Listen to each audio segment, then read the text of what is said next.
Então, pessoal, vamos ver aqui revisão de JavaScript, certo? Vamos ver JavaScript e para aqueles que já viram, vamos ver uma revisão, certo? Então, algumas características de JavaScript. É uma das tecnologias fundamentais do www, como eu já falei, junto com HTML e com CSS, tá? É uma linguagem de alto nível e multiparadigma, tem uma sintaxe semelhante à linguagem C, como Java também tem uma linguagem semelhante, certo? Como C Sharp e outras aí. É interpretada, tem tipagem dinâmica, ou seja, você não define, as variáveis têm tipos, mas você não define os tipos, tá? À medida que você vai utilizando é que os tempos são definidos em tempo de execução. E não confundir a linguagem JavaScript com Java. Embora tenha JavaScript tenha o nome Java no meio, são linguagens diferentes. JavaScript é uma linguagem, Java é outra linguagem, certo?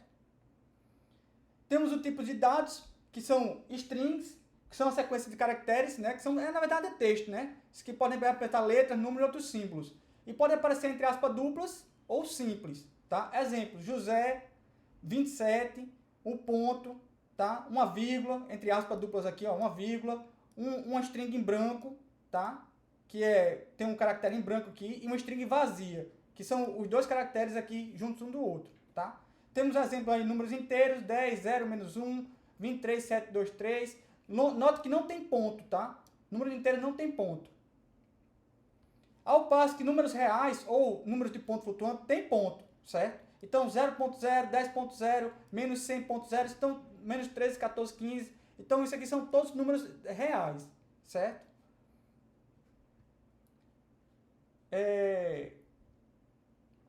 Essa parte aqui eu vou pular. Como é que eu posso converter entre tipos? Como é que eu posso converter de um string para um número inteiro? Eu tenho um método ou função parseInt, tá? Que converte de número de string para número inteiro. E para converter de string para número real, eu tenho um parsefloat, tá? Então, isso aí pode ser útil em algumas situações. Você quer pegar um número, uma string, um texto e converter para um número inteiro ou um número real. Tá? A variável, ela pode ser declarada usando as instruções var, let ou const. Var, o escopo é levado até o topo do contexto da execução, que a gente chama de hosting ou elevação. Inicia a variável com um defined, tá? Let só pode ser utilizado em seu escopo de bloco, mas é inicializado com um defined. E const possui escopo de bloco, mas é necessário inicializar com algum valor, que é imutável. Ou seja, na prática, o que você vai utilizar mais é const e let para declarar variáveis, certo? Vai só para você declarar com o escopo global, um escopo acima de bloco. Então, isso não é interessante a gente utilizar, não, tá? Então, de preferência, quando você for declarar variáveis, procure usar const, depois let e nunca var, certo? Ao contrário, mas você falou assim, Fabrício, mas lá em IP, introdução à programação, a gente fez tudo com var. Meu amigo, a gente fez tudo com var porque a gente estava aprendendo, certo? E var é o nome mais semelhante que a gente tem para variável. Então, como você está aprendendo lá, certas coisas a gente fez para facilitar o aprendizado, tá? Agora que você já está mais, digamos assim, com mais experiência, então a gente pode começar a contar algumas verdades para você. A primeira verdade é que a gente procura sempre declarar variáveis do tipo const porque são imutáveis. Então, se você puder declarar uma variável com const, dê preferência para const, porque tipos imutáveis é melhor do que tipos mutáveis. Mas se você precisar fazer algum tipo mutável, utilize o let, certo? Tudo bem eu falar o que é mutável e imutável? Ou alguém tem dúvida sobre isso? O que é uma variável imutável? Alguém sabe? Não muda o Não, valor. não é tipo não. Você muda de valor, Willy. Exatamente, Atos, permanece com o mesmo valor. Uma vez que eu declarei a variável, por exemplo, botei assim, const, deixa eu botar aqui, abrir o bloco de notas. O bloco de notas não, o Visual Studio Code. Deixa eu dar um zoom aqui.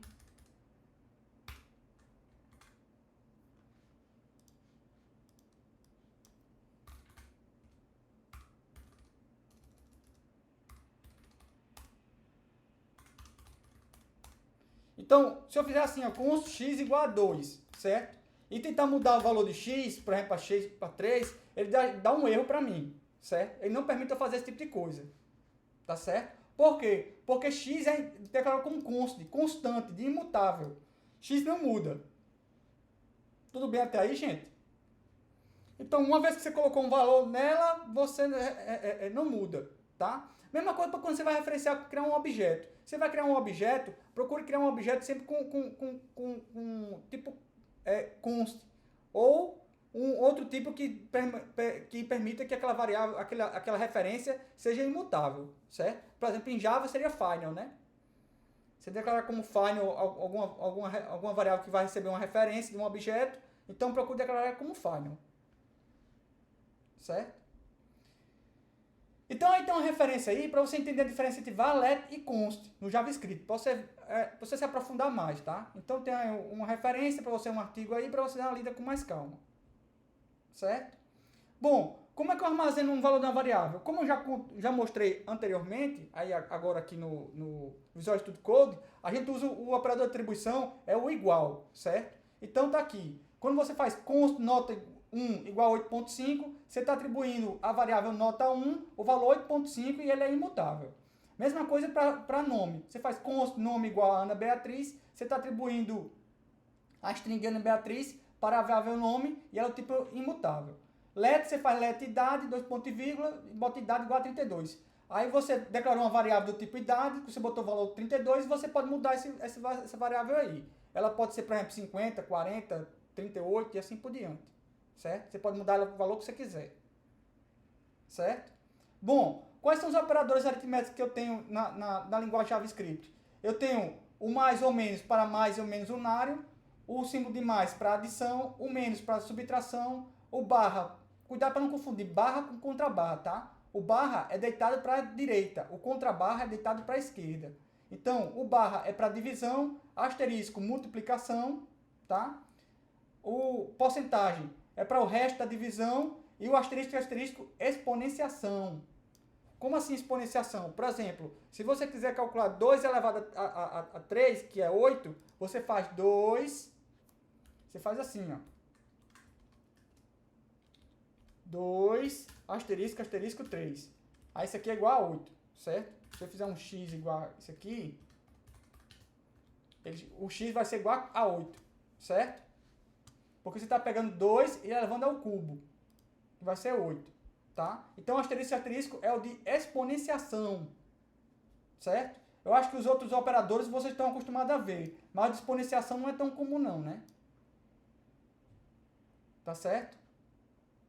A precedência de operadores aritméticos, no caso, qual operação é realizada primeiro? Nós temos primeiro os unários, que é o menos e o mais unários, depois vem o asterisco, ou a divisão, ou o sinal de resto da divisão, depois vem o mais e o menos, o adição e subtração binários, certo? Então, como exemplo, eu tenho 4 mais 4 dividido por 2. Quanto é que dá o resultado dessa operação aqui, gente?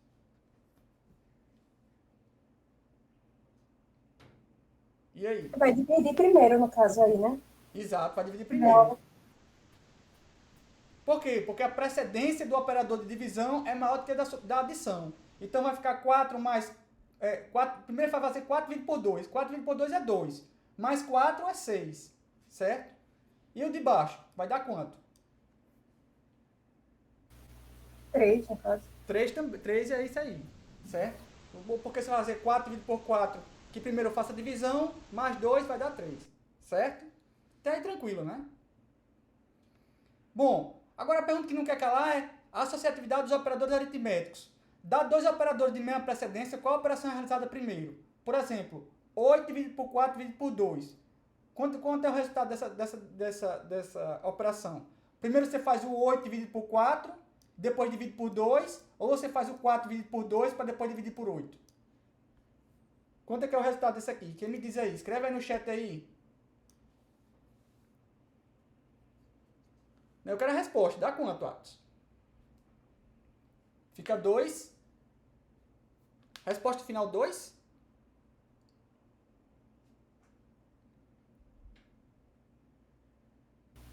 Aí seria 1 se começar por 4, né? 8 dividido por 4. Exatamente.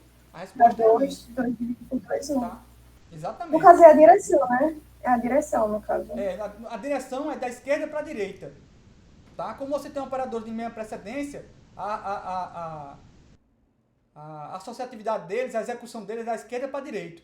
Exceto na exponenciação, que é da direita para a esquerda, ela é o contrário. Certo? Tá joia? 8 dividido por 4 igual a 4? Não, né, Atos? 8 dividido por 4 é 2. Mas normal, normal. A pessoa faz às vezes na pressa e acaba errando, né? Normal. Certo? E os parênteses, gente, eles alteram a precedência, tá? Então, se você botar alguma operação entre parênteses, primeiro ele faz a operação que está em parênteses para depois fazer o resto. Certo? Até aí, sem muito surpresa, né? Mais detalhes sobre precedência e associatividade de operadores, tem um link aí para você dar uma olhadinha com mais calma para você estudar isso aí. Certo? Pra você se aprofundar mais.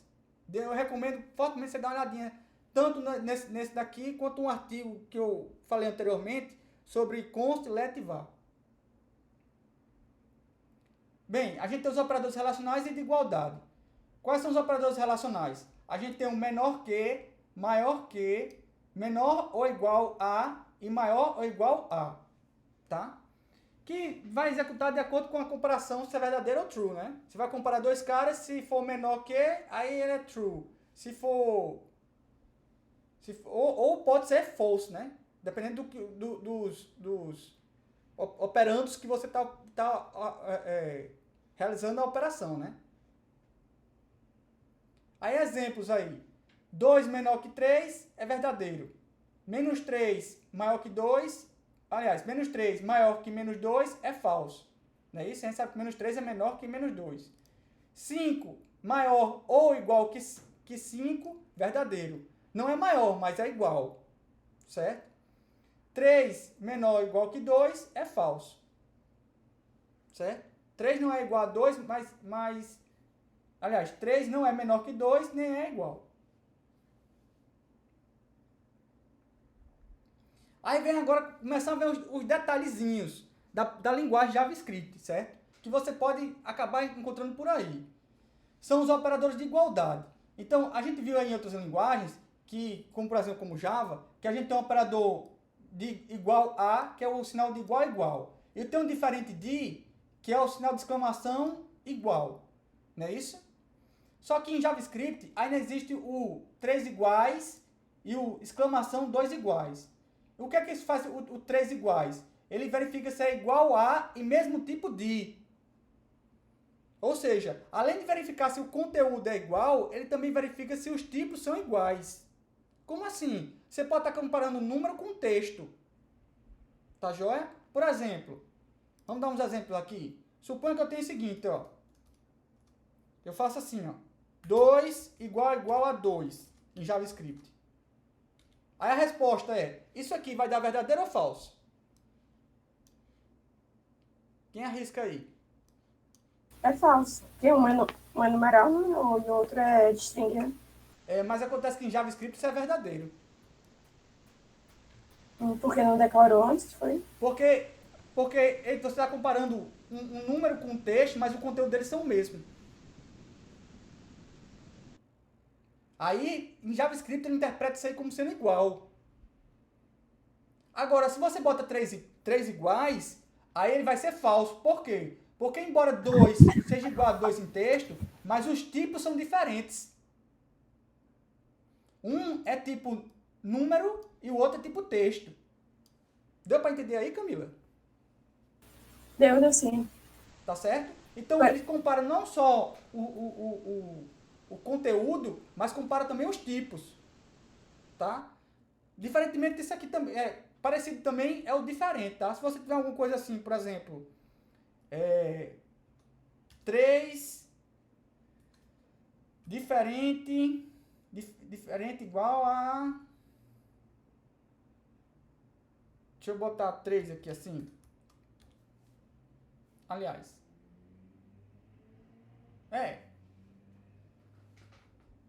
Aí a resposta é, isso aí vai dar verdadeiro ou falso?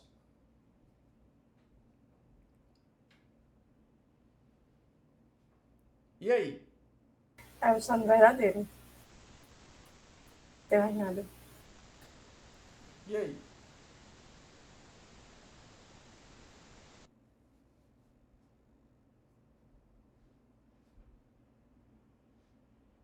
Vai dar falso, né? Ah, peraí. Mas é. É falso. Eles são diferentes? Não, não são diferentes, são iguais. Certo? São do mesmo tipo? Não, não são do mesmo tipo. Certo? São de tipos diferentes. Então, se eles são de tipos diferentes. Ai, Vai na dar verdade. verdadeiro, né? Não? Dá true, né? Exatamente. Eu errei aí. Certo? Então, exatamente. Se fosse sinal assim, aí ele ia dar falso, né? Porque são, embora sejam conteúdos iguais, são tipos diferentes. Certo? JavaScript tem dessas pegadinhas, tá? O que eu recomendo para vocês cuidado quando estiver trabalhando com esses caras aí, porque eles dão margem a muito erro, certo? E vocês se atrapalharam com ele. Então tome cuidado com ele. Eu botei mais, mostrando mais nele, porque você vira e mexe, pode ver ele por aí num código por aí, certo? Eu particularmente odeio esses operadores aí. Acho eles até um desserviço. Mas, como ele pode aparecer por aí, certo?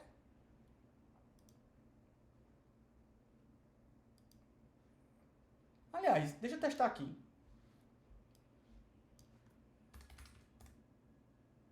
Dois diferente de dois. True.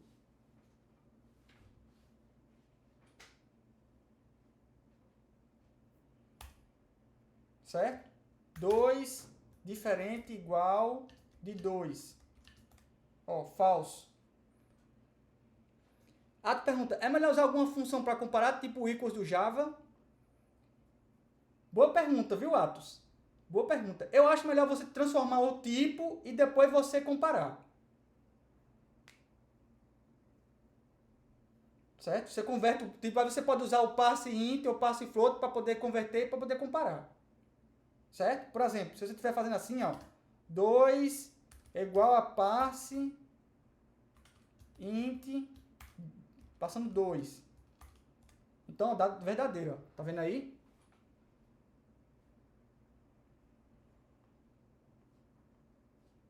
Certo?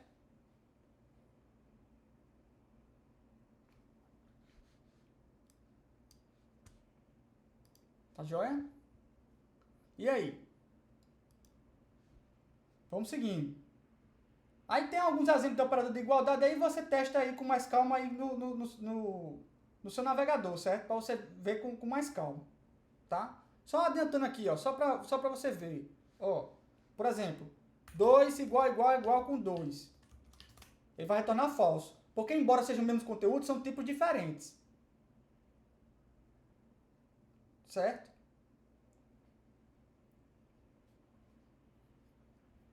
Aí 2, o 2 que a gente fez antes, 2 diferente igual com 2, aí o que acontece? Ele mostra true porque, embora não seja o mesmo conteúdo, são tipos diferentes. Então, como são tipos diferentes, ele retorna true. Certo? A estrutura de decisão. Aí vê só. Isso aí também é característica de JavaScript, tá? Ó, ele executa uma ou mais instruções se a especificada condição for truth, tá? Se a condição for false, outras instruções serão executadas se o opcional else for declarado. Então, todos os valores são considerados truth, exceto os false, que são o false, 0, menos 0, 0n, que é um inteiro grande, string vazias, null, undefined e not a number. Certo? O que eu quero dizer com isso, hein, gente? Preste bem atenção nesse parágrafo aqui. O que eu quero dizer com isso? Eu quero dizer o seguinte, em JavaScript, por exemplo, se você fizer assim, ó, se você fizer um seguinte código, ó, vou até mostrar, certo? Cadê? Vou mostrar aqui no console. Então tá aqui, ó. Se você fizer, por exemplo, se2, aí você, se você fizer assim, ó, se2 console.log truth.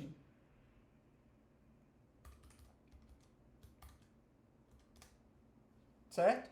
Ou seja, ele vai mostrar o truth. Por quê? Porque, veja, eu botei se2, mas o 2, ele considera como sendo um valor truth, verdadeiro.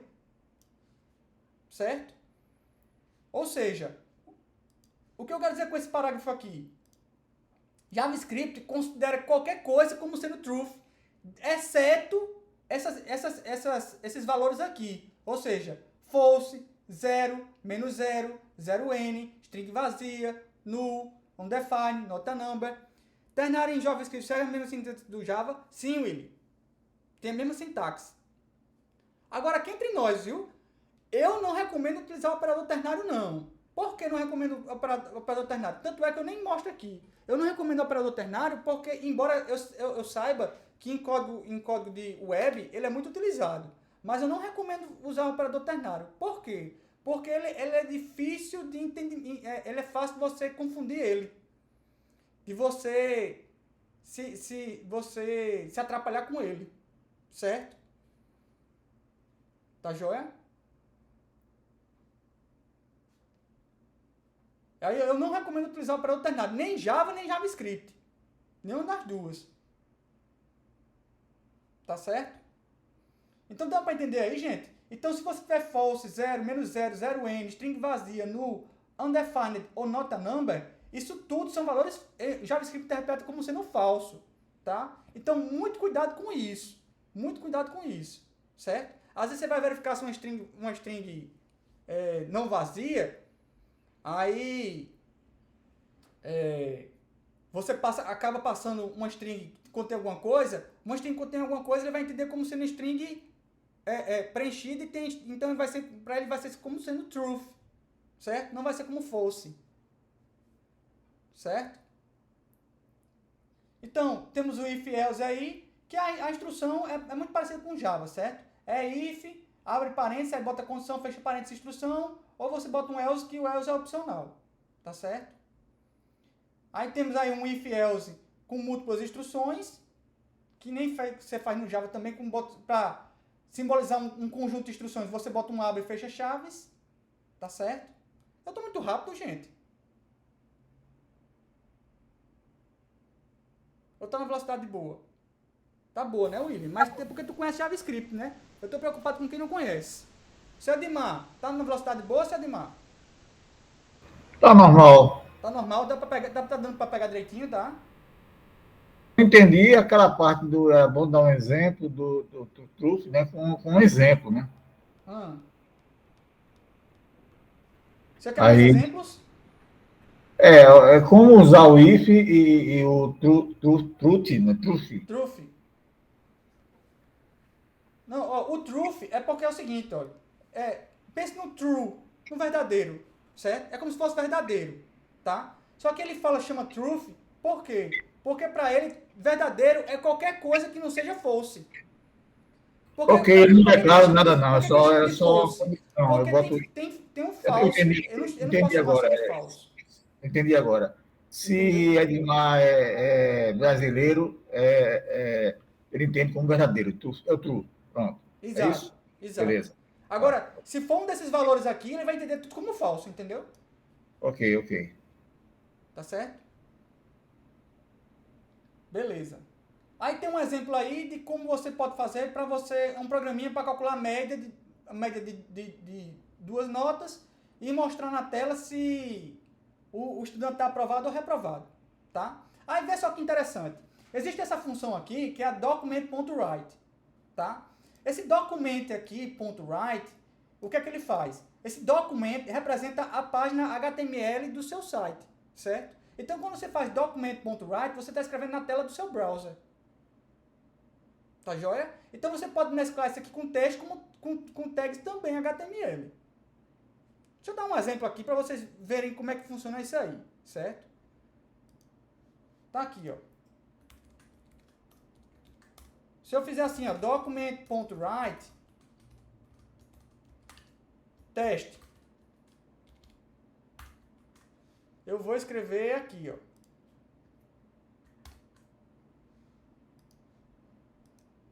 Deixa eu dar um zoom. Então já tem aí, certo? Tá aí, vocês viram que eu fiz o quê? Eu mandei fazer um documento.write e ele escreveu na tela do navegador, tá? Se eu venho aqui e fazer um view page source para ver o código, então ele vai ver aqui o código que é um documento.write do teste, que é exatamente o código script que eu fiz, tá? Código JavaScript que eu fiz, certo? Mas eu posso usar tags HTML aí. Por exemplo, ó, vamos dar um exemplo. Se eu fizer com H1 aqui, ó, botar tag H1, ele vai interpretar isso aqui como sendo um código HTML. Tá vendo aí, gente?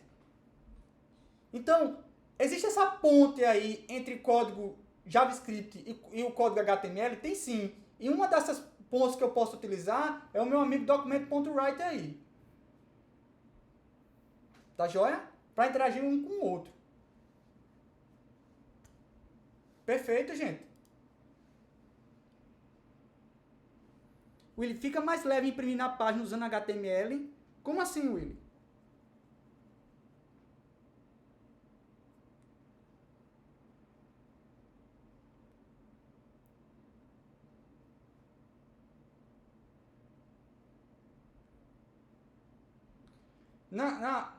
No caso, só escrever algo melhor usar HTML.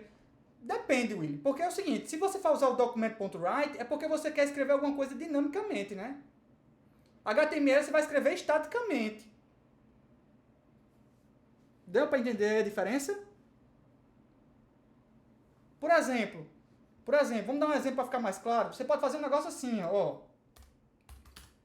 Você pode fazer, por exemplo, você pode botar o documento.write aqui, porque eu estou fazendo um código JavaScript. Agora você pode chegar e fazer assim, ó. A gente vai ver mais para frente como é que eu posso, por exemplo, pegar um elemento no código HTML, trazer para o JavaScript aqui e poder fazer manipulação com ele, tá certo? O que eu quero dizer com isso? Eu posso, por exemplo, pegar elementos, consultar elementos lá da página HTML e trazer aqui no mundo JavaScript para fazer um processamento e voltar no mundo HTML, certo? Eu posso, aí eu tenho funções, tenho métodos que servem para isso aí, para fazer esse tipo de coisa, certo? A gente vai ver mais para frente aí. Mas eu podia fazer tipo uma coisa assim, ó. Se x for maior que 2, aí então mostre na tela teste. Certo? Aí se eu botar aqui, ó. Conste x igual a 2. A 3. Que é maior do que 2, né? Aí ele vai mostrar teste na tela. Como eu já fiz. Certo? Mas se eu mudar aqui, por exemplo, para 2, aí não vai mostrar nada na tela. Certo? Ou seja, eu estou mudando dinamicamente alguma coisa de acordo com o meu código JavaScript. Certo? Aí para escrever no lado HTML, é a parte dinâmica da coisa. O JavaScript é a parte dinâmica do front-end. HTML e CSS são coisas estáticas. Elas não mudam. Se eu vou escrever um texto, eu vou escrever um texto todo em HTML. Aí eu boto no site. Mas se eu quiser mudar alguma coisa, aí eu mudo com JavaScript. Diga lá, Cedimar. Seria algo assim, por exemplo, você tem um limite de senha para, no mínimo, digamos, 8 caracteres. Aí o cara digitou só 2 e deu Enter. Aí você dá uma mensagem avisando que será um aviso. Seria isso? Pode ser feito isso sim. Ok. Perfeitamente. Tá? Aí como é que se faria? O formulário eu faria em quê? Em JavaScript. Desculpa, em HTML. O formulário eu faço em HTML, todo bonitinho. Aí eu vou usar o input do tipo password, não é isso? Para botar a senha. Aí o que acontece? Eu vou com o código JavaScript capturar esse elemento de senha. Aí eu vou analisar o tamanho dele. Se o tamanho dessa string for, por exemplo, menor que 2, aí ele pode dar uma mensagem de erro. Ó, sua senha está muito pequena. Certo? Agora, veja que para escrever um formulário, que é uma parte estática, eu usei o HTML. E para fazer a verificação da senha, do tamanho da senha, eu usei uma parte dinâmica. Eu usei programação para isso. Então, quando eu quero uma parte dinâmica, uma programação, aí eu vou de JavaScript. Porque eu não Ok. posso fazer sem HTML. Certo? Tá ok? Então, vamos seguindo. Aí esse código aí verifica se a média é maior do que 2, aí mostra se o aluno está aprovado ou reprovado, tá certo? Essa função aqui, prompt, ele mostra uma caixinha de texto para digitar. Eu vou botar aqui só para vocês verem, certo? Vou botar esse código aqui na tela só para vocês verem como é que fica. Só para ilustrar.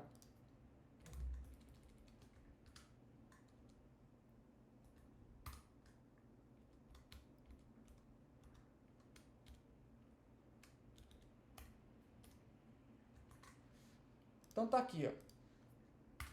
Aí aparece essa netinha, digita a primeira nota, você tirou um 7. A segunda nota foi um 8. Essa caixinha aqui, ela é feita pelo prompt. Então tudo que você digita aí vai ser tipo string, certo? Por isso que eu converto ele de string para real. Porque nota é do tipo real, não é isso?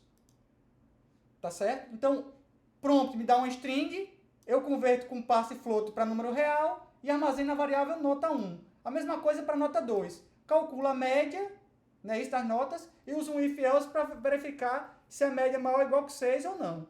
Se for maior ou igual que 6, eu escrevo lá no browser, o do estudante está aprovado. Se não, eu escrevo o estudante está reprovado.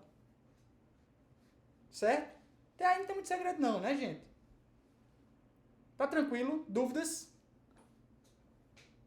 É como se fosse lá no Java, né? Só que sim, o meu system out println do Java seria equivalente, digamos assim, ao console.log.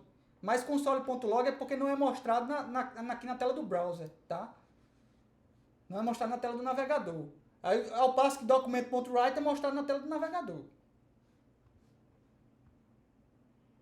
Aí, para ilustrar, eu prefiro mostrar com document.write, certo?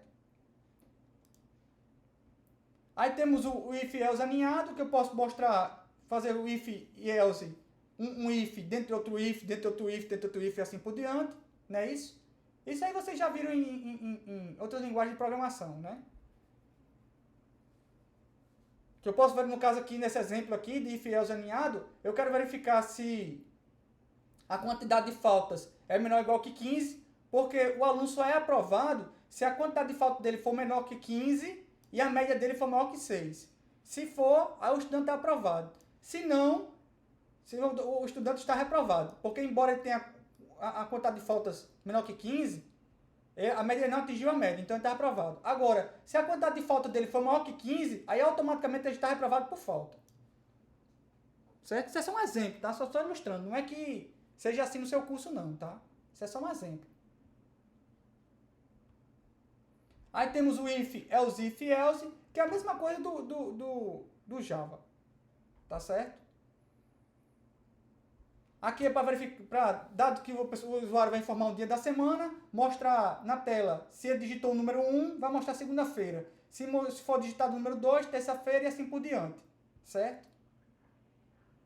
Temos o switch case, que funciona do mesmo jeito da linguagem Java, tá? Por que essas linguagens são todas parecidas, hein, gente? Porque elas se inspiraram na linguagem C. Na linguagem C é que vem todos esses if, switch case, são todos escritos dessa maneira. Então, tanto Java quanto o JavaScript, eles beberam da mesma fonte, digamos assim, que foi a linguagem C. Certo?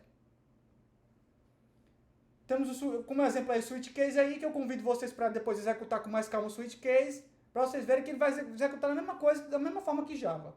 Certo?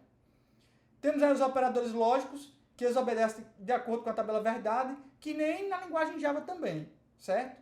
Se você tiver A true, B true, A e B vai dar true. Se A for true e B false, A e B vai dar false. Se A for false e B for true, A e B vai dar false. Se A é false e B é false, A e B é false. Certo? Aí segue a mesma coisa da tabela verdade para o ou e não A e não B. Certo? Dúvidas?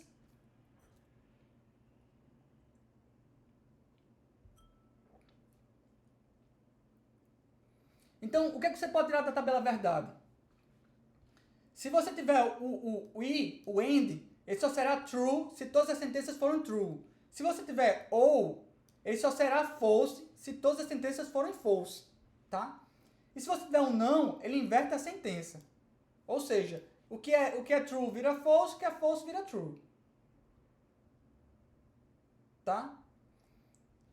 Aí temos aí exemplo dos operadores lógicos. O AND é o 2i comercial, o OU é o 2 sinais de pipe, e o não, que é o not e a exclamação. Tá? Aí vem alguns detalhes da linguagem JavaScript, como é para deixar de ser, certo? Que tipo de coisa? Por exemplo, se eu tenho true e true, ele retorna true. True e false é false. False e true é false.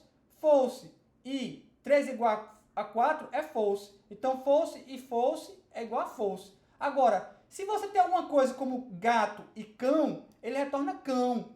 Por quê? Porque gato é truth. É um tipo de verdadeiro. Então, se você faz gato e cão, o retorno é cão.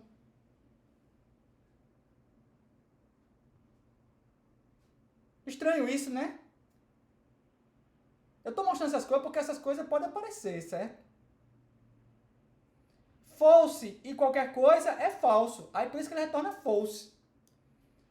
E truth e falso é falso, porque a gente sabe que e falso alguma coisa será falso. Aqui, gato e cão é como se fosse verdadeiro e verdadeiro. Só que como é verdadeiro e verdadeiro, ele retorna um segundo, que é cão. Deu para entender isso aí, gente? Deu. Deu mesmo. É tabela verdade. É, exatamente, igual a tabela verdade. A mesma coisa por ou, tá? Aí fala assim, ó. True ou true, true. False ou true, true. True ou false, true. False ou false é false. Gato ou cão, aí ele retorna como gato, que é o primeiro. Eu particularmente, gente, olha, esses ou string aqui, quando tem false ou aqui, eu não recomendo utilizar não, viu? Isso confunde mais do que ajuda. Se você está escrevendo um código, preste bastante atenção no que eu vou dizer agora. Se você está escrevendo um código que ele complica mais do que ajuda, então você tem que refatorar esse código. Você tem que modificar esse código. Código é para ser fácil de ser entendido. É para você ler e entender. Quanto mais fácil de ler e de ser entendido, melhor o código. Nem aquele código que é mais enxutinho, que é menor, que não sei o que. Não. O melhor código é o código que é mais fácil de ser entendido. Ponto final. Certo? Não adianta nada você fazer um código todo estrambolhoso que só você entende. Porque quando outra pessoa, você sai da empresa ou você viajar, quem é que vai dar suporte àquilo ali? É um colega seu. Será que ele vai entender aquilo ali? Aí ele vai ligar para você nas férias e vai, cara, foi isso aqui que tu escreveu aqui que eu não entendi. Vai abusar você. Eu não visualizo isso em nenhuma utilidade prática, apenas em questões de concurso. Pois é, exatamente, Sérgio. Aí a empresa nunca vai lhe demitir. Não, Will, pelo contrário, a empresa nunca vai lhe contratar. Porque se eu ver se o cara com o cara programa desse jeito, eu digo logo pro cara, olha, ou você muda a forma de você programar, ou não me interessa você aqui. Não, tô falando, eu entendi que você tá brincando aí, William, de boa, mas é bom sempre falar isso pro tipo da pessoa, porque a pessoa pensa que o melhor código que tem é aquele que é mais enxuto, é aquele que fica mais fácil, é aquele que faz mais coisa com menos código. Não, não é. É o que é mais fácil de ser entendido. Certo? Agora, claro, mais fácil de ser entendido com certa, digamos assim, certa abordagem prática, né? Você não vai escrever uma variável, por exemplo, vai escrever uma variável que fala assim, o salário do funcionário. Não, escreve só salário. A pessoa já vai saber que pelo contexto é o salário do funcionário, né?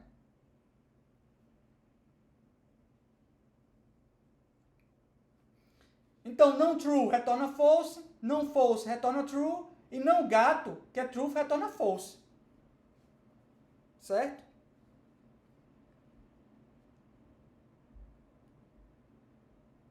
Aí devia ter um exemplo de comparadores lógicos aqui. Aliás, o exemplo anterior, comparadores lógicos, é esse daqui, né? Ó. Eu boto faltas e média for maior ou igual que 6, o aluno está reprovado. Se não faltas for menor que 15 e média menor que 6, o estudante está reprovado. Se não, o estudante está reprovado por falta, né? Aí dessa maneira aqui, eu fiz o quê? Eu matei um aninhado, né?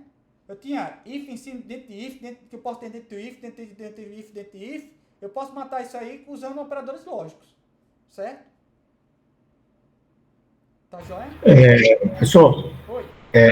você falou para a gente não usar VAR, mas tá muitos exemplos. Eu sei. É porque isso aí eu uso para o pessoal de introdução à programação. Ah, tá. Mas faz de conta aí que tá a LET aí, tá certo? Me ajuda aí, faz de conta que tá LET. Avaliações de curto-circuito. O que é isso? A gente avalia as expressões lógicas da esquerda para a direita, certo? Então, essa avaliação em curto-circuito com as seguintes regras. False e qualquer coisa é avaliado curto-circuito como falso. True ou qualquer coisa é avaliado curto-circuito como verdadeiro, certo? O que eu quero dizer com isso? A gente sabe, por exemplo, que... Vamos pegar esse exemplo aqui para você entender bem direitinho. Eu tenho A menor que 2, e B menor que 1, e C maior que menos 1, e D menor que menos 2, e assim por diante, tá? Então, eu vou fazer a primeira verificação. Eu faço, ó, tudo é I, ó. Veja que tudo é I. O que está juntando essas operações lógicas é o operador lógico I. Aí eu faço, ó, A maior que 2, verdadeiro ou falso? Isso aqui é falso, porque A é 2. A não é maior que 2. Então, já que A é falso, eu não preciso fazer essas verificações aqui, não. Ele é avaliado em curto-circuito porque eu sei que falso e qualquer coisa, o resultado é falso. Então, não preciso nem avaliar isso aqui. É uma otimização que a própria linguagem faz. Certo? Mesma coisa com o ou. Se eu tenho A maior ou igual que 2, isso aqui é verdadeiro, e tudo aqui que une é ou, eu nem preciso avaliar o resto, porque eu já sei que o resto é verdadeiro. Deu para entender aí, gente?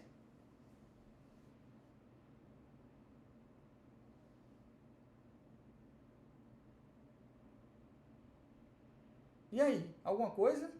Tá um clima? Não é que seja verdadeiro, não é que seja verdadeiro. Por exemplo, o A maior ou igual a 2, o A é 2, está verdadeiro, tudo bem, mas o B não é maior do que 1, o B é igual a 1. Certo, beleza, concordo. Mas ele não precisa, porque a gente sabe que verdadeiro ou falso é o quê? Tem o O, quer dizer, é um É um A ou. ou B, o O derruba o D, é isso. Exatamente. Só que o que acontece? Como você tem várias sentenças ou aqui, o primeiro que ele encontra como sendo verdadeiro, ele derruba o resto. Deu para entender? Vou dar outro exemplo. Vamos supor que esse aqui seja falso. Aí o que ele faz? Ele vai avaliar o segundo. Se o segundo for verdadeiro, aí ele derruba o resto. Por quê? Porque ele sabe que verdadeiro ou outra sentença lógica, o resultado é verdadeiro. Ele já sabe qual vai ser o resultado. Deu para entender aí? É que nem na tabela verdade. A gente sabe que verdadeiro ou qualquer coisa não é verdadeiro. Deu para entender aí, gente? Deu sim. É que você não diz nada, eu não sei se deu para entender, se repete, se não repete. Mas vamos lá, operador de incremento e decremento. Mais, adiciona um operando. E menos, subtrai um operando. Mesma coisa do Java, certo? Só que a gente tem a operação de pós-fixado e pré-fixado. Certo? Quando é que a gente tem a operação de pós-fixado? É quando o valor do operando retorna o valor do operando antes da operação. E o pré-fixado retorna o valor depois da operação. Então vamos lá. Se eu tenho y e x igual a 1 e faço y igual a x mais, quanto é que vale y e quanto é que vale x? Depois que eu fazer isso. Depois que eu fizer essa operação aqui, ó, y igual a x mais. Escreve aí no chat, quanto é que vale y e quanto é que vale x?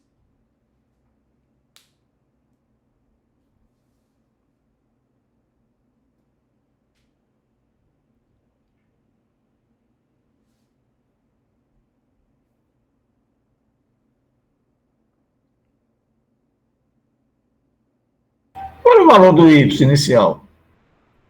Não importa. Por que não faço y igual a x mais mais?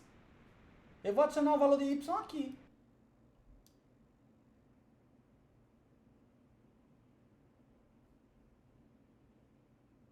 E aí? É 2. Ato diz x é 2, y é 2. Pegou em atos. Não, vamos lá. X, y, ele mudou. X é 2, y é 1. É o de cima ou de baixo, Atos?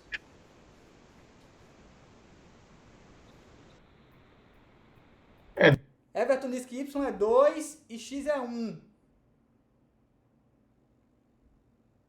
Atos diz que x é 2 e y é 1. E aí? Só tem Atos e Everton? Ninguém quer mais riscar mais não? Camila. Seu Edmar diz que y e x é 2. Quem mais? Camila. Kátia. Vou começar a dizer o nome do povo. Pra ver se o povo participa. Y é 2 e X é 1. Você tá aí na onda de Atos, né? Confessa. Você tá aí na onda de Atos. Não, é isso mesmo que é pós-fixado. É 2 em 1. O y é 2, né? E o x é 1. Não, a resposta aqui é x é 2 tudo e y é 1. É que é pós-fixado. Não, Tem aqui é pré-fixado pós-fixado. e pós-fixado, né? Pós-fixado. O y assume o valor de x depois, né? Exato. Não. Primeiro ele faz y igual a x, depois faz x mais mais. Ah, tá. Então y é 1 e x é 2. Isso. Agora, se fosse assim no prefixado, aí você estava certo, seu Edmar. Seria x igual a 2 e y igual a 2. É que eu vi o pré e pós depois, aí eu entendi. Acontece. Certo? Mesmo jeito em Java, viu, gente? Java é do mesmo jeitinho. Certo? E essa daqui? Quanto é que vale x, quanto é que vale y? Depois que eu fizer essa operação aqui. E aí? Y é igual a x menos menos mais 2. Quanto é que vale x, quanto é que vale y?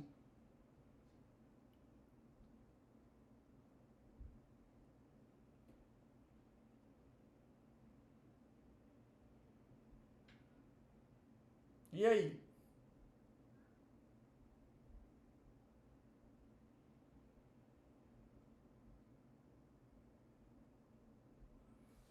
Atos y igual a 3, x e 2.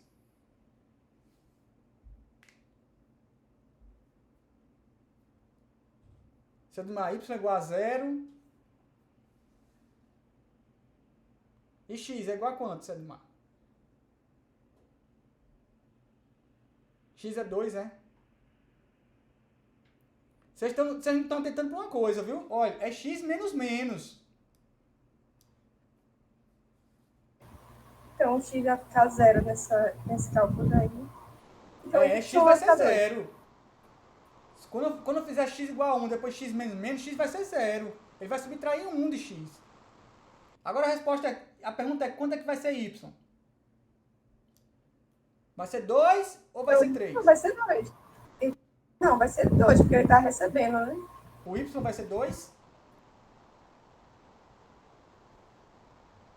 Certeza? Ele está recebendo. Não, o y vai ser 3. Y é 3. Só que ele pega primeiro o valor de x, aí depois ele soma com 2 para dar 3, atribui a y, 3 a y. Depois é que ele faz x menos menos. Viu, Camila? Agora, e se fosse assim? Aí sim, viu? Quanto é que vale x, quanto é que vale y? O x menos menos não recebe 0 mais 2? Não, Atos. É 1 mais 2. Agora o y vai valer 2. Agora o y vale 2. Se for menos menos x, aí ele decrementa x de 1, x vai virar 0, aí faz 0 mais 2, 2. Aí atribui 2 a y. Deu para entender a diferença aí?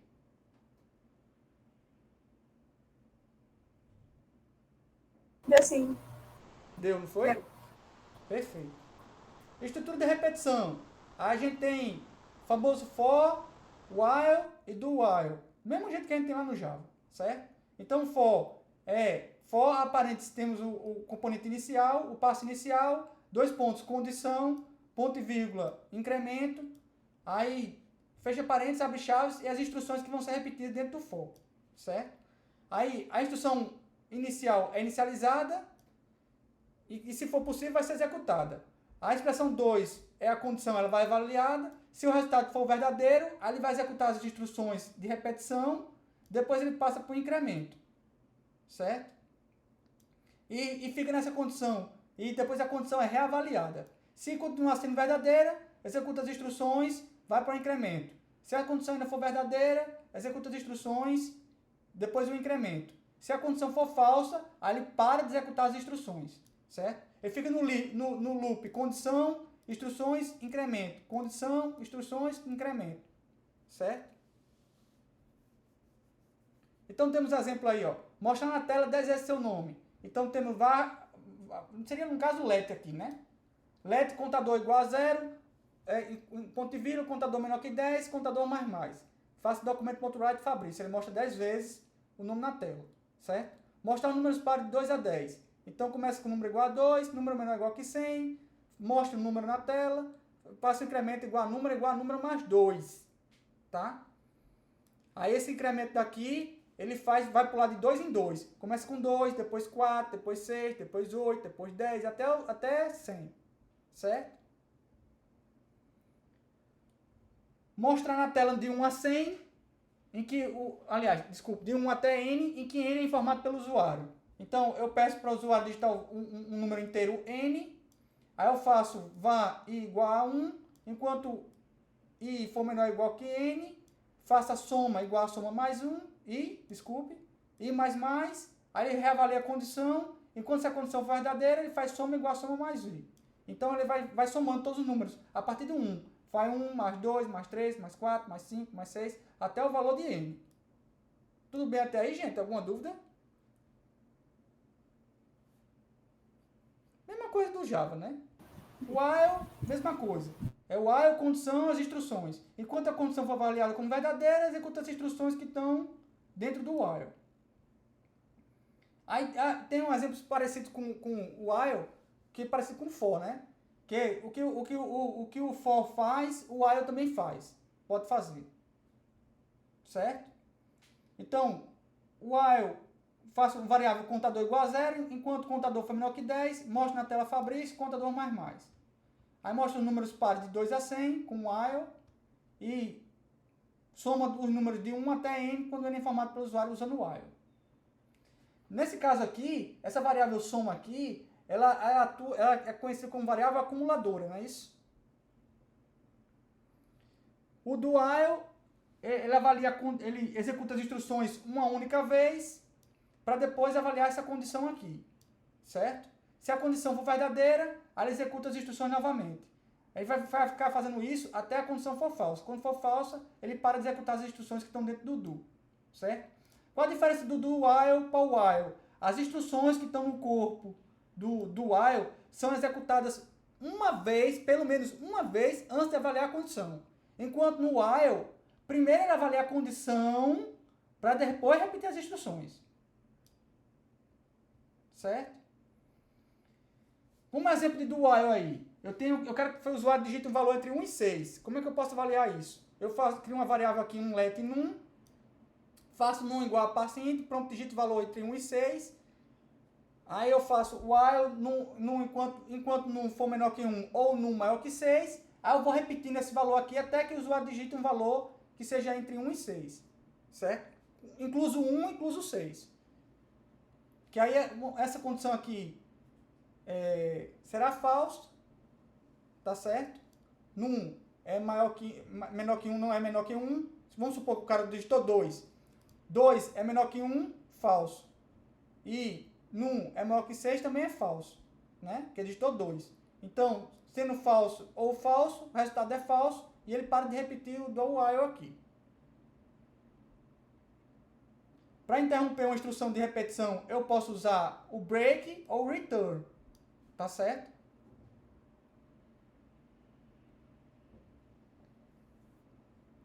E para reiniciar a estrutura de repetição, eu uso o continue. Tá? Quando você utiliza continue, ele pula para um incremento, certo? Então, por exemplo, exibir apenas números pares de 1 a 10. Nesse exemplo aqui, se você quer mostrar, se for num igual a 2, módulo 2 igual a 1, ou seja, se o número for ímpar, ele faz o continue. Ele pula para num mais, aí não vai para o próximo número par. Tá certo? É uma forma mais só para ilustrar o continue, como é que a gente pode utilizar, certo? Obviamente, se fosse para mostrar números pares de 1 a 10, eu faria de outro jeito, né? Mais simples. Sem usar o continue. Mas só para ilustrar aí o continue, eu botei esse exemplo aí. Aí temos os arrays, que são estruturas utilizadas para guardar e manipular diversos tipos de dados. E ele é um conjunto indexado de elementos de diversos tipos de dados. Indexado porque cada elemento pode distinguir do outro por meio de um índice. Então o índice inicia com 0 e termina com o nome do array.length menos 1. Certo? Então, se eu quiser criar um array com 3 nomes, para criar um array, eu utilizo o colchetes. Tá certo, gente? Então eu faço let nomes igual a Maria, José, Pedro. Quando eu faço documento.write nomes índice 0, colchete 0, ele mostra o primeiro nome do meu array, que no caso é Maria. Se eu fizer documento.write nomes, aí ele mostra todos os nomes, todo o conteúdo do meu array. Vai mostrar os 3 nomes separados por vírgula. Tá certo? Outra maneira de eu criar o meu array é assim, né? Eu posso fazer um colchete aqui, que é um array vazio, e sair colocando elementos dentro dele. Certo? Outra forma de fazer também, que a gente vai ver mais para frente, como é que eu posso colocar elementos dentro do array. Tá? Daqui a pouquinho a gente vê outra forma de fazer isso. O array, gente, ele pode ter diversos tipos de dados. Ele não é obrigatório, por exemplo, eu fiz aqui exemplo com strings, mas ele não é obrigatório guardar só strings dentro do array. Eu posso guardar o que eu quiser. Eu posso guardar, por exemplo, um string, um número real, um número inteiro, um booleano e assim por diante. Certo? Para saber quantos elementos o array possui, eu faço nomes.length. Então ele mostra quantos elementos tem no array. Matheus pergunta aqui: os arrays JS são dinâmicos, como o ArrayList do Java? São, Matheus, são dinâmicos. Ótima pergunta, viu? Obrigado por perguntar. Os arrays são dinâmicos. Eu não preciso especificar o tamanho deles antes. Eles já são dinâmicos por natureza.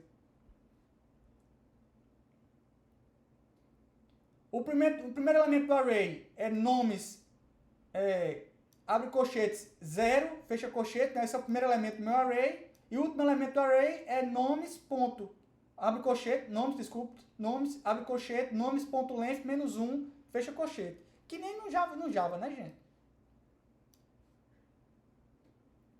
Aí um código para percorrer cada elemento do array, eu posso fazer um for let i igual a 0, enquanto i for menor que nomes.length, faço i mais, faço nomes i, aí ele vai mostrar. Ou eu posso usar uma espécie de como é que chama? Em Java, isso a gente chama isso de for each, né? Então tem uma espécie parecida de for each em JavaScript também. Eu posso fazer let nome of nomes, e aí ele vai percorrer para cada variável, para cada elemento do meu array, ele atribui a variável nome para ele e para o elemento da vez, e ele impressa na tela. Tá certo? Vocês viram for each em Java, né? Sim ou não?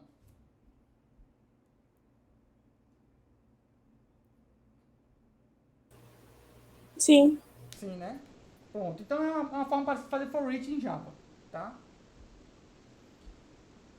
Eu também tenho um for each, eu tenho um outro método aqui no array que eu chamo de que é um for each para cada elemento do meu array, tá? Então eu posso fazer como? Por exemplo, se eu tenho um array aí de nomes Maria, José e Pedro, eu posso fazer um for each e passando para o for each uma function.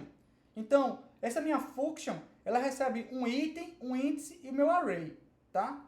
Então, eu passando para ele aí, veja nomes.forEach e a função, para mostrar o item, o índice e o array, Então, ele mostra o primeiro elemento, certo? O índice dele e o array completo, tá? Então, a saída desse programinha aqui vai ser Maria 0, Maria José Pedro, José 1, Maria José Pedro, Pedro 2, Maria José Pedro. Certo? Aí eu vou usar esse for each aqui para passar uma função.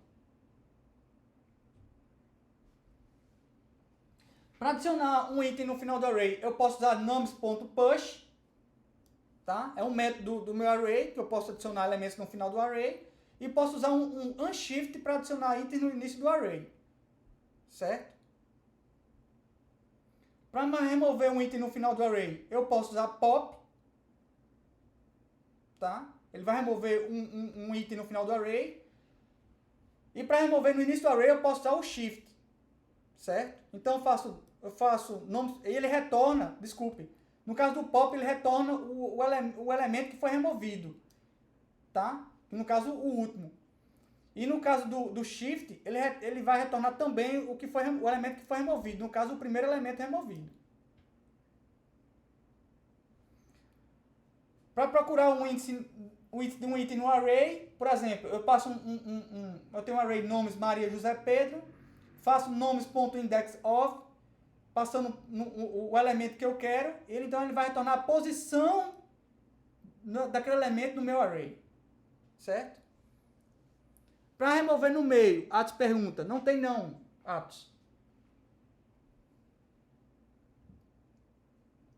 Só tem para remover no começo e no fim. Se tiver, eu desconheço, viu? Eu disse que não tem, mas se tiver, eu desconheço.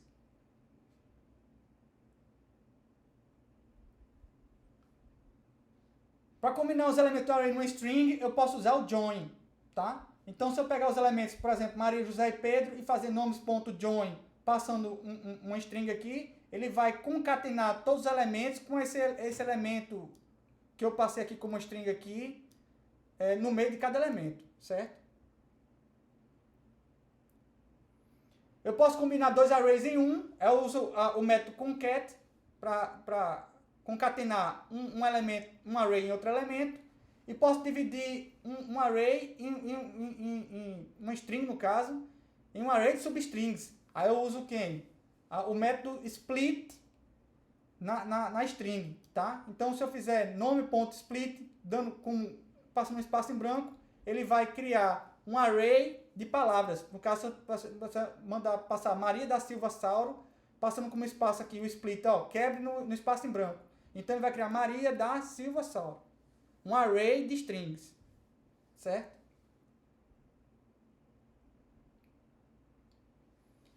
Aí eu posso criar uma matriz 2x3, tá certo? No caso, eu vou criar um colchete, e dentro do colchete eu crio outros colchetes, tá? Esse aqui vai ser o colchete maior, né? Vai abrigar uma linha e a segunda linha, tá? Da minha matriz. Outra forma de fazer é assim, ó. Eu posso criar uma matriz em branco, né? Uma matriz sem elementos, desculpe. Uma matriz vazia. Aí eu faço matriz 0 recebe a primeira linha e matriz 1 recebe a segunda linha. Certo? Para percorrer essa minha matriz, eu faço um for dentro do for, não é isso? Aí, para pegar a quantidade de linhas da matriz, eu faço matriz.length. E para pegar a quantidade de colunas, eu faço matriz do elemento 0, ponto length. O que eu estou querendo dizer com isso? Eu estou dizendo assim, ó, pega a primeira linha e veja o tamanho da primeira linha. O que ele quer dizer com isso? Ele vai pegar a quantidade de elementos que tem nessa linha, ou seja, a quantidade de colunas. Certo? E esse código aí, ele mostra minha matriz elemento a elemento. Aliás, ele vai somar elemento a elemento da minha matriz, né? Minha matriz é 1, 2, 3, 4, 5, 6. Ela vai virar 2, 3, 4, 5, 6, 7.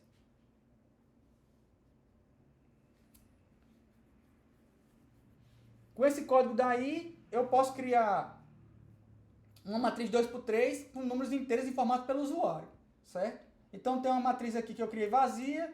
Eu crio a matriz aqui, a primeira linha vazia, e adiciono elementos na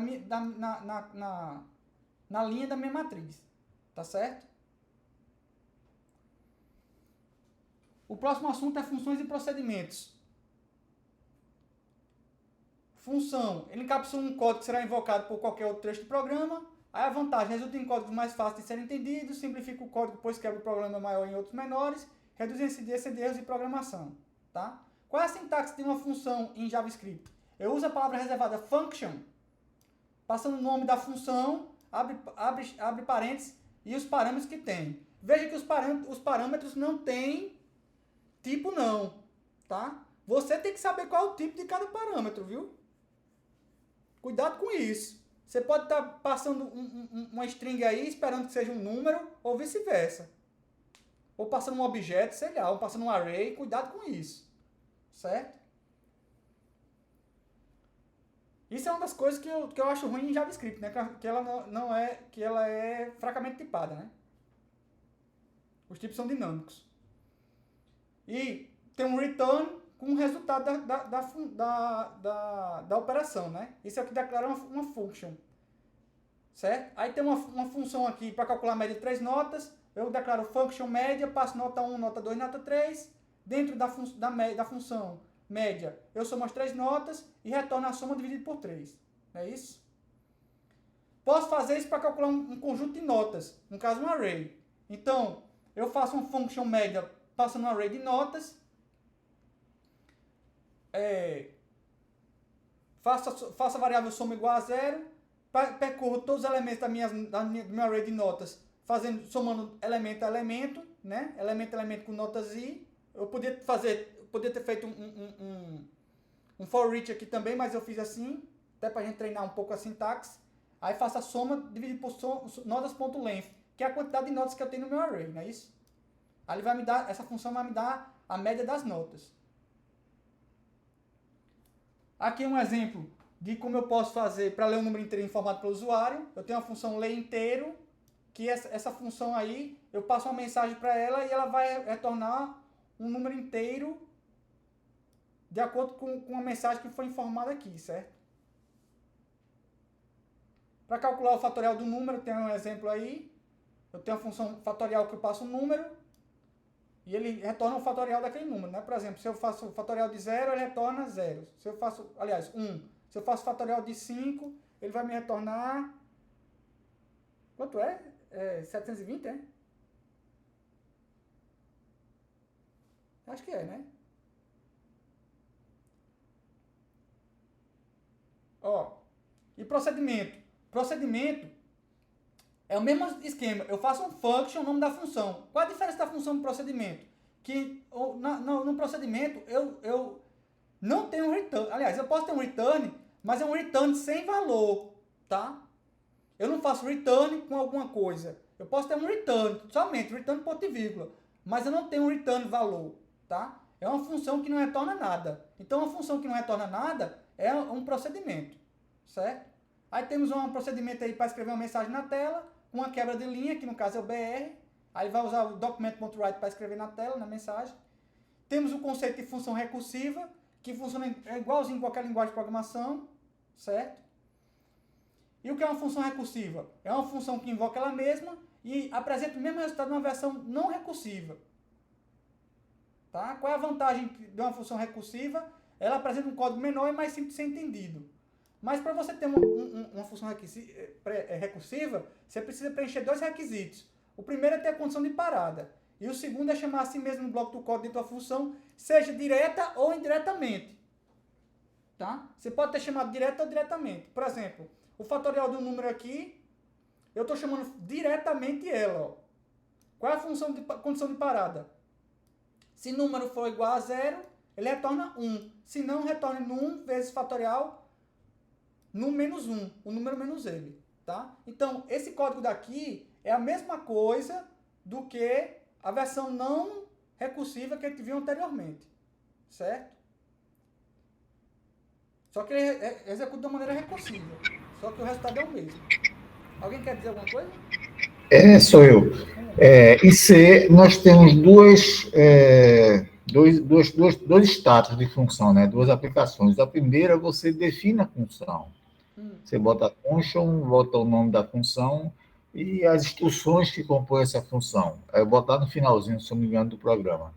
E tem a chamada da função. Hum. No JavaScript aí parece que está tudo junto. É.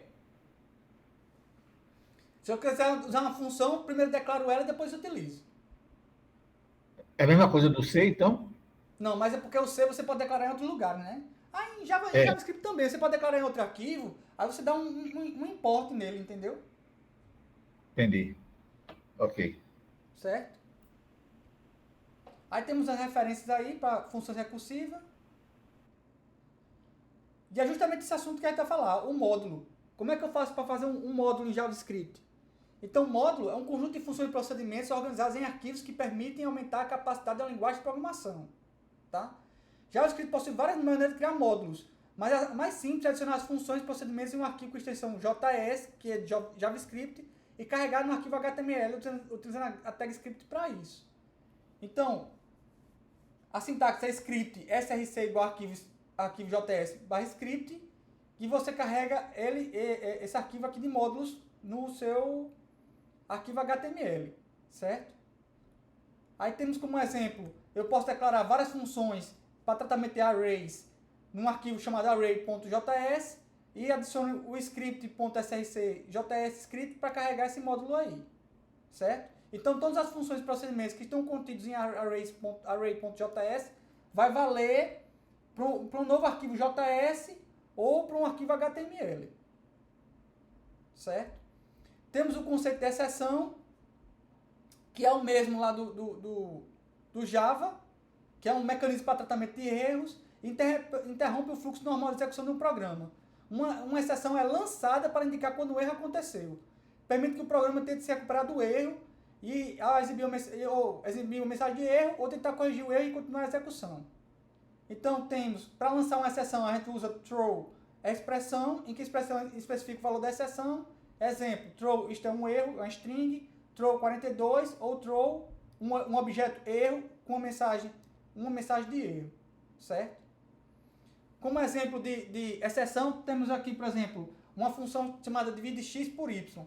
Se y for igual a zero, porque ele vai dividir x por y, se y for igual a zero, você sabe que eu não posso dividir x por y, então eu faço throw new error, não é possível dividir por zero, certo? Caso essa exceção não seja lançada, ele vai dividir x por y. Para fazer tratamento de exceções, eu uso try, catch, finally, igualzinho ao código Java, em que o finally é opcional, tá? Então temos aí, ó, try, document write, divide 10 por 2, imprime 5, 10 por 0, lança a exceção. Eu faço um catch do erro, faço um documento erro, imprime, não é possível dividir por 0, que foi a mensagem que eu coloquei aqui no erro. Não é isso? Não é possível dividir por 0. Certo?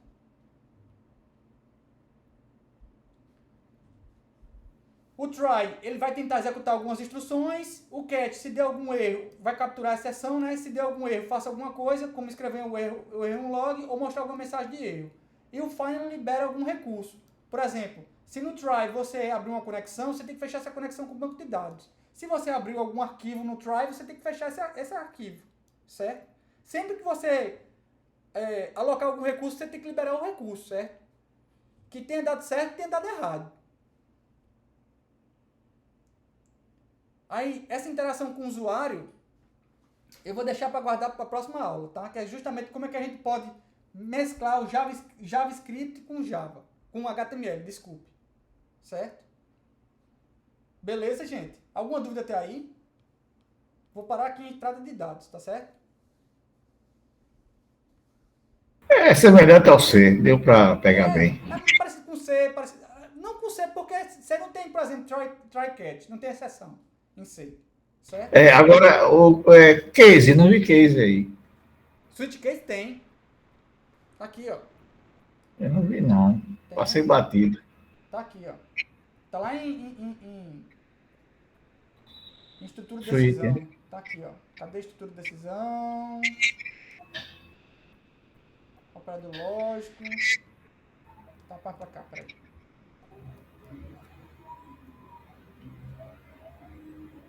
Aqui, ó. Switch case. Ok. Viu aí? É a mesma coisa, seu Edmar.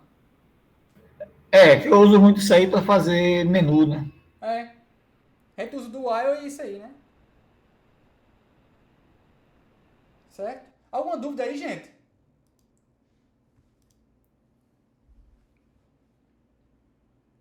Nenhuma dúvida?